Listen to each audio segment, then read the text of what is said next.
بسم الله الرحمن الرحیم.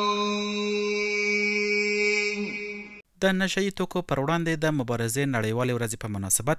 د غوش 15 بستریز روغتون کې پرتمینه غونډه جوړه شوه. والذین یبیتون لربهم سجدا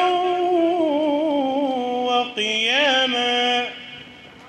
والذین یقولون ربنا اصرف عنا عذاب جهنم إن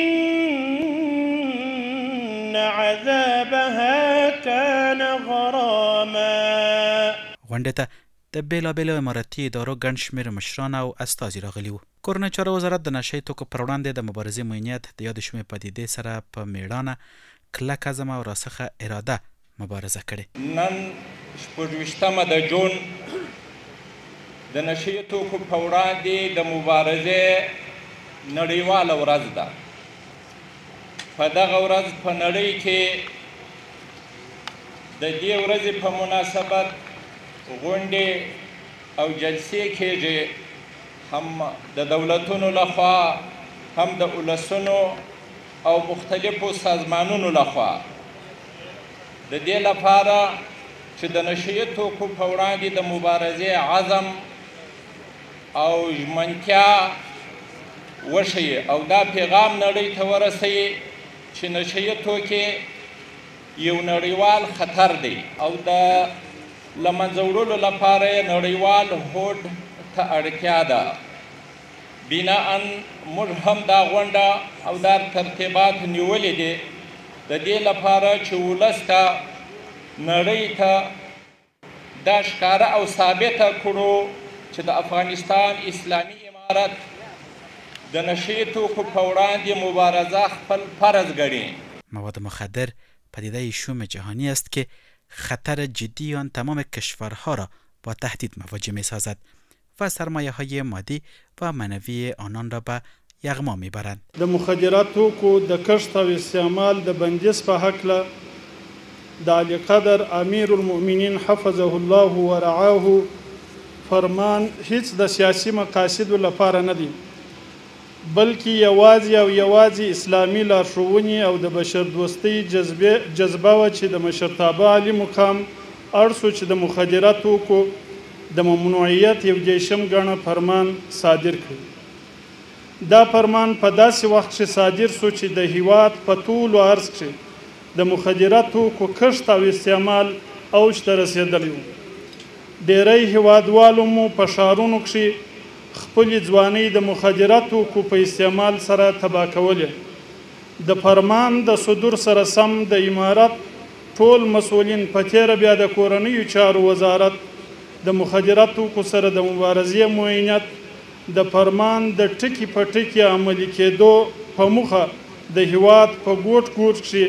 د مدبرانه تګلارې او پالیسۍ په غوره کولو سره پراخ عملیات پیل کړل. چې په نتیجه کې د مخدرات توکو کښت نسبتاً د صفر کچې ته راټیټ سو او ټول هغه هیوادوال چې تر پلونو لاندې یې خپلې زندګۍ تباه کولې راټول سول او د کورنیو چارو وزارت و حمایوي مراکزو ته د تداوی په موخه راوستل سوه. د کورنیو چارو وزارت د نشهیي توکو سره د مبارزې معینیت مشرتابه او همکار ادارې ژمن دي چې د دې بلا پر وړاندې کلکه مبارزه وکړي. د محترم امیر المؤمنین شیخ صاحب حفظه الله په 11 فرمان چې د نشهیي توکو د ممنوعیت په هکله و، په دې اړه ملي اسلامي اردو د هیواد په سرحداتو او فرضي کرښه باندې د نشهیي توکو سره په لوړ مورال او ټینګ عزم مبارزه کړې ده او کوي به یې ان شاء الله العزیز. تاسو ته اطمینان درکوم دغه ورځ په افغانستان کې په داسې وخت کې لمانځل کیږي چې خپله د افغانستان مسلمانان حتی د نړۍ ټول کفري ممالک هغه ټول پر دې معترف دي چې په افغانستان کې دغه ناروا عمل، په افغانستان کې دغه مضر مواد هغه الحمدلله هغه 95% د منځه کړلی دي. امروز دنیا به کاهش مواد مخدر در افغانستان اعتراف می کند که این امر نشان دهنده حل این معضله بدبختی در افغانستان است. مادن شول لا سوران کورون دیر ولیدل راتلون کی نسل تا دبنگو قیسی میادوان مادن شول لا سوران کورون دیر ولیدل راتلون کی نسل تا دبنگو قیسی میادوان په څلورو کلونو کې موږ او تاسو ولیده چې غټه لاسته راوړنه اسلامي امارت همدا وه چې په دې وتوانېده د کښت او د قاچاق د دې مخنیوی وکړي. زه په نړیوالو بنسټونو غږ کوم که چېرته دوی رښتونې وي د خپل په مبارزه کې رښتونې وي ملګري ملتونو سازمان د قدرتونو څښتنان هغه هیوادونه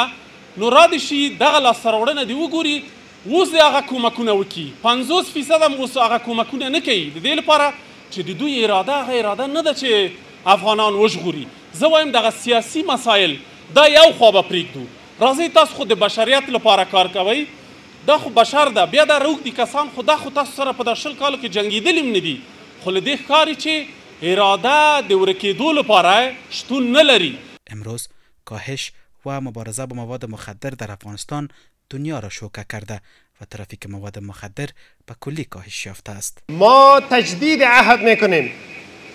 با فرمان امیر المؤمنین علی قدر شیخ صاحب حفظه الله که به اساس ارزش‌های اسلامی، روایات فقهی و مذاهب کشور و به اساس همه ارزش‌های اسلامی که مأخوذ از ادله اربعه، ادله شرع، از کتاب الله و سنت رسول الله مأخوذ است، او امر مبارزه با مواد مخدر است که در شریعت ما و شما حرام است. ما امی تجدید را با قرآن، با ارزش‌های اسلامی، با فرمان علی قدر امیر المؤمنین جناب شیخ صاحب حفظه الله تعالی اطال الله بقاءه و اطال عمره، شما چنانه که در جریان هستین بعد از حاکمیت امارت اسلامی افغانستان، چون امارت اسلامی به صفت یک نظام مسئول، یک نظام مشفق و مترحم علیه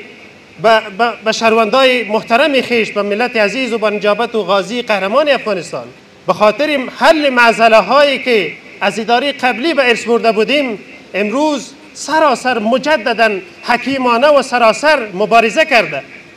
شما شاهد هستین که به مجرد صدور فرمان جناب شیخ صاحب حفظه الله در سر تا سر کشور مواد مخدر علیش مبارزه بسیار قاطع ضمناً خیلی حکیمانه مبارزه صورت گرفته. با اتحاد امت، هدایت شریعت و جهاد فکری به سوی جامعه پاک از مواد مخدر.